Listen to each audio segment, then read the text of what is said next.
Membawa puluhan tumpeng di alun-alun Pati, warga Pati, Jawa Tengah Jumat sore menggelar tasyukuran rakyat di alun-alun Simpang 5 Pati.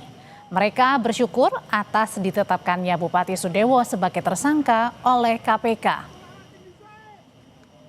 Ada pula warga yang melakukan aksi cukur gundul sebagai bentuk sukacita karena akhirnya bupati mereka ditetapkan sebagai tersangka korupsi.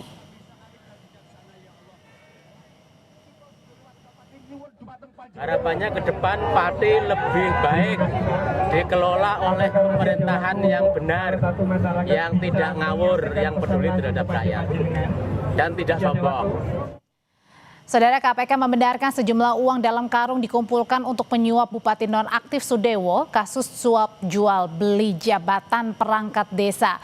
KPK juga membongkar borok kasus korupsi di Pati yang menyeret nama Bupati nonaktif Sudewo sebagai tersangka. Mulai dari pembentukan tim 8 yang diduga ini untuk memeras calon kepala desa hingga metode pengumpulan uangnya. Kita bahas lebih lengkap bersama peneliti Pukat UGM Zainur Rohman. Mas Zainur, selamat sore.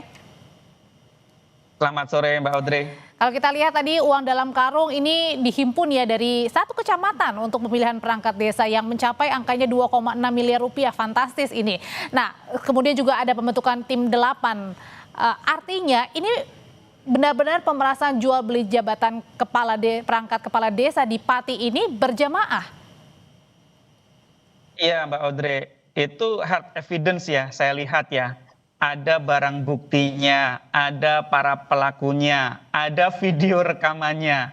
Biasanya kan transaksi tunai itu digunakan untuk menghindari analisis transaksi keuangan oleh PPATK. Jadi para pelaku tindak pidana korupsi itu sudah jarang yang menggunakan transfer secara tunai.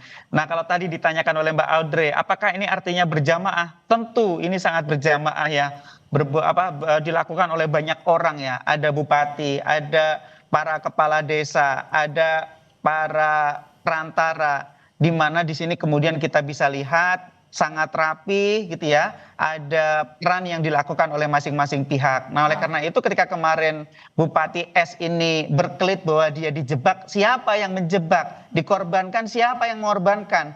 Justru ya dengan hard evidence seperti ini publik bisa melihat bagaimana jual beli jabatan atau pemerasan ini dilakukan dengan sangat rapi. Kalau rapi seperti ini kan artinya direncanakan, Mbak Audrey. Okay. Ada sistem kerja yang rapi, ada pembagian tugas, ada kemudian hasil yang sudah diperoleh 2,6 miliar. Sehingga kalau menurut saya ini sih sangat telak ya dari sisi pembuktian nantinya, Mbak Audrey. Nah, tapi sebenarnya Mas Zainur kalau sudah ada videonya yang kita lihat, ini kan artinya satu bukti juga, bukti kuat ya Mas Zainur ya. Kalau kita menduga-duga sebenarnya apa sih motif dari Bupati Pati nonaktif Sudewo bersama rekan-rekannya ini melakukan pemerasan? Kalau kita lihat di laporan harta kekayaan, jumlah harta kekayaannya Bupati Pati nonaktif ini juga besar. Apa sebenarnya, hanya memang murni untuk uang atau jangan-jangan ada motif lainnya?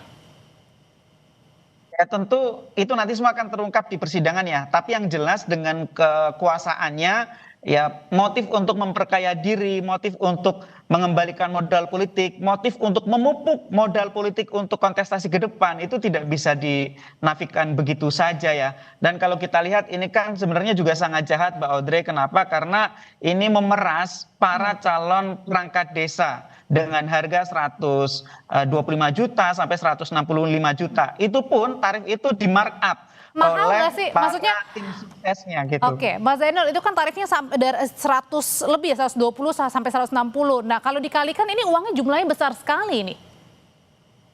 Betul, dengan jumlah uang yang sangat besar itu untuk apa pertanyaannya gitu kan? Ya tentu yang pertama saya lihat ya motif paling kuat adalah motif ekonomi gitu ya. Memperkaya diri, mengembalikan modal politik, memupuk modal politik ke depan, juga memperkuat kekuasaannya di daerah ya sampai di level desa. Nah kan kemarin kita dengar ya bahwa ada perlawanan rakyat Pati sejak tahun 2025. Tentu dengan perlawanan yang kuat seperti itu, Bupati ingin memperkuat diri juga dengan mengorganisir para pendukungnya, dan dengan mengorganisir para pendukungnya itu juga membutuhkan logistik. Nah, yang paling bahaya Mbak Audrey, kalau perkara ini tidak terungkap oleh KPK, bisa dibayangkan ya, satu calon perangkat desa setor 125 sampai 225 juta. Oke. Kemudian pertanyaannya, dengan cara apa para perangkat desa itu nanti akan mengembalikan modal ketika mereka ikut seleksi ini, Mbak Audrey? Caranya akan dengan melakukan korupsi juga, entah itu sekretaris desa, kepala urusan, atau kepala dukuh, kepala dusun. Mereka akan korupsi berjamaah di desa gitu ya. Sehingga kita sangat bersyukur ketika KPK melakukan tangkap tangan, setidak-tidaknya ini bisa menjadi pencegah terjadinya korupsi berjamaah secara massal di Pati ke depan gitu, Mbak Audrey. Artinya juga yang tadi perangkat desanya pun ini juga jangan-jangan sudah terbiasa dengan melakukan pengumpulan uang seperti ini ya untuk upetinya gitu ya, Mas Zainur ya. Iya, jadi memang di desa itu sudah sangat sering ya diperas oleh atas gitu ya. Siapa itu atas? Ya mulai dari para pejabat daerah, mohon maaf juga nih, aparat penegak hukum, kemudian juga auditor, bahkan ada LSM bodrek, wartawan bodrek ya, yang kemudian mereka mendekati para perangkat desa, para kepala desa dengan memberikan ancaman-ancaman ya, kalau tidak mengikuti maka akan A, maka akan B gitu ya. Nah, kenapa para perangkat desa, kepala desa ini takut, Mbak Audrey? Yang pertama ya mereka sendiri mungkin juga tidak bersih-bersih amat gitu ya.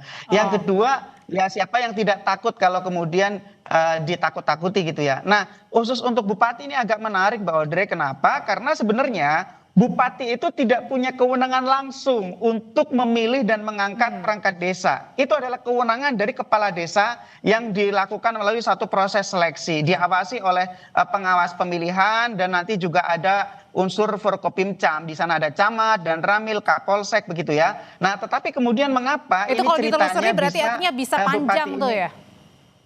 Betul. Kenapa ini bisa bupatinya mengumpulkan uang sedemikian banyak, Mbak Audrey? Ada dua menurut saya. Yang pertama, karena bupati punya kewenangan untuk memberikan izin rencana pengisian perangkat desa yang kosong. Jadi kepala desa ketika mau adakan seleksi harus izin bupati dulu. Nah, yang tidak bayar kemungkinan akan dipersulit. Atau yang kedua, Mbak Audrey, memang orang-orangnya bupati ini mencengkeram desa dengan sangat kuat melalui para kepala desanya, melalui tim suksesnya, sehingga nantinya bagi yang tidak setor itu tidak akan diloloskan di dalam seleksi. Maupun meskipun, Mbak Audrey, seleksi itu kan harusnya independen gitu ya. Nah, oleh karena itu pertanyaan selanjutnya adalah apakah memang cuman berhenti kepada bupatinya saja yang meminta upeti untuk kasus pemerasan jual beli perangkat desa ini, atau jangan-jangan justru ada motif lain yang kemudian harus diselidiki lebih dalam oleh KPK?